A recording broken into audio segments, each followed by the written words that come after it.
Welcome back to Listen, I Have an Idea. Today is our third episode in our University Hack It series, and we are bringing to you tips for living both at home and for when you're away at university. These are some general tips, and let's take it away with Emily with her living away tips for you, future university or current university students. Here are my tips for going away for school. So I went away for school, but I did not go into a dorm. I went into like a separate apartment in the downtown city.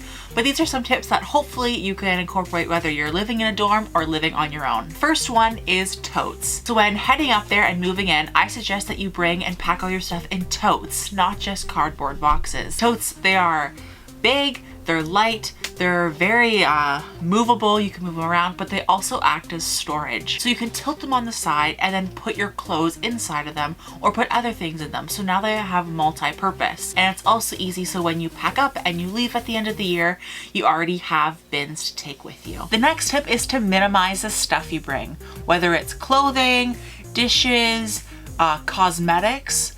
I know you really want to bring every single piece of clothing in your closet or all the makeup you own, but don't do it. Bring the stuff that you absolutely need. If you hold up a shirt and say, I might or maybe will wear that, don't bring it because more than likely you will not ever wear it. Think of the climate that you're going to. For me, I go to school up north and I don't know why, but last year I brought a ton of shorts and t-shirts. I only wore shorts for the first 3 days. After that, I was in pants and sweaters because it got cold really fast. Think of these things beforehand so you don't always have to move all of that stuff up there and then have to lug it home. My next tip is a combined tip. So there's 2 in 1. Whether you're at the dorms or whether you're living on your own, you're gonna have to eat. And I know that meal plans are really expensive. So what I did, at least since I didn't live on dorms, I did not get a meal plan, which means buy your own groceries. Buying your own groceries, not only is it cheaper in the long run, but you get to choose what you get to eat instead of going to a cafeteria or like your little lunchroom and then just picking out what they've made for you. Yes, it might be more convenient for you to just buy it and it might be better because you're not a good cook,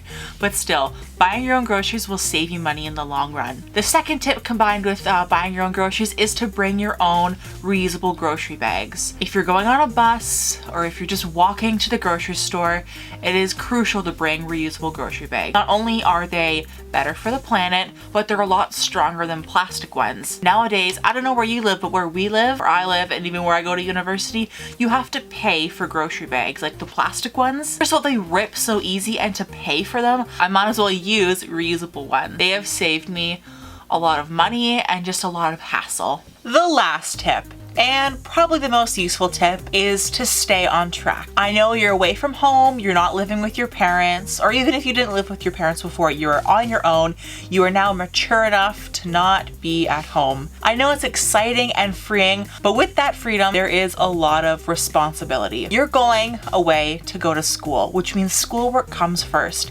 I know it's fun to go to parties, hang out with friends, but you're there to learn. So it is crucial to have and dedicate time and a space for your studies. And I cannot stress this enough. You need to have like a desk and a study space where you can do your homework and you can work and not be disturbed, whether that's a corner or your desk in your dorm, but it might be loud there. So think of a library, a coffee shop. It's crucial that you have that designated space so that you can learn because distractions are everywhere. So there you have it. There was 4 and up tips to get you through university, whether you live in a dorm or in an apartment away from home. And now on to Heidi for her tips for going to university and living at home. One of the best reasons to go to university that is closest to your home is that you save a lot of money. I save close to $10,000 a year off of living costs and dorm room and the meal plan and everything that's included. However, part of the living style that you're gonna have to adapt to is being able to separate school from home life. I'm the eldest child, so going off to university was almost as if I was just going to a different school that's in our city. So the one way you can divide your school life and your home life is if you have a designated study spot. So this is a corner in my room where my desk is located, and I tend to keep it pretty clear, and I'll keep all of my textbooks and my notebooks on there, and I will have a perfect area to study when I get home. Another tip is to designate a few minutes every day to studying while you're at home. That way you can maintain a routine. I tend to study about 10 to 20 minutes while I'm at home almost every day, going over my notes for the day, thinking about what we're going to do the next day or plan a week ahead. When you do this, you set yourself into a routine. That means that when you come home, a specific time every day is dedicated to thinking about school while you're in this location. Sometimes when it gets closer to a test or an exam, I tend to spend a lot more time studying, and one of the best tips that I have for you is to use FaceTime or Skype and to Skype with your friends. If you keep your study space clean enough, which I tend to do, I can FaceTime my friends and we can study online, which is awesome because you don't have to get up, you don't have to go anywhere, and you're in the comfort of your own home studying in your designated study spot. One of my other really important tips that I have learned over the course of the past 3 years is to plan your days ahead. Last year, I had 1 day a week that was completely full. I had 0 breaks from 8 o'clock in the morning until 5 o'clock p.m. So I knew that I needed to bring at least 2 snacks and a lunch. This is super important. If you live on res, you're super close to your kitchen, you're super close to all the food courts and everything. But if you're living at home and you're trying to save money, bring food with you. Don't dip into your savings or to your government funding that you have, all of like your loans, to go buy food at the food court. It's way overpriced and you can save a lot of money by bringing food from home. Another really great tip that I have for you is to have a designated shelf for all of your textbooks. Mine sits right there and it floods over into that shelf. But they're all there and they're all organized by the classes that I have. And because it's so close to my door, whenever I'm done for the day and I have to bring my textbooks out of my backpack and put them back there, I know exactly where they go because they are right there. And they make keeping everything organized super simple. And I saved the best for last. The best part about going to school and living at home is right here. I get to see my puppy every day. There we go. I get to see your pretty face every day.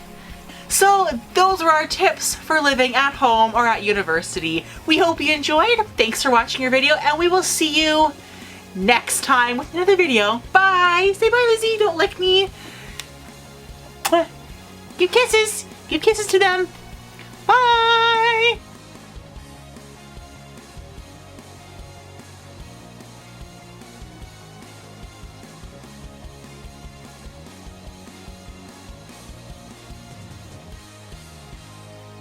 She was licking your inappropriate part. We're not using that one. She was licking my t-shirt. I spilled peanut butter on it.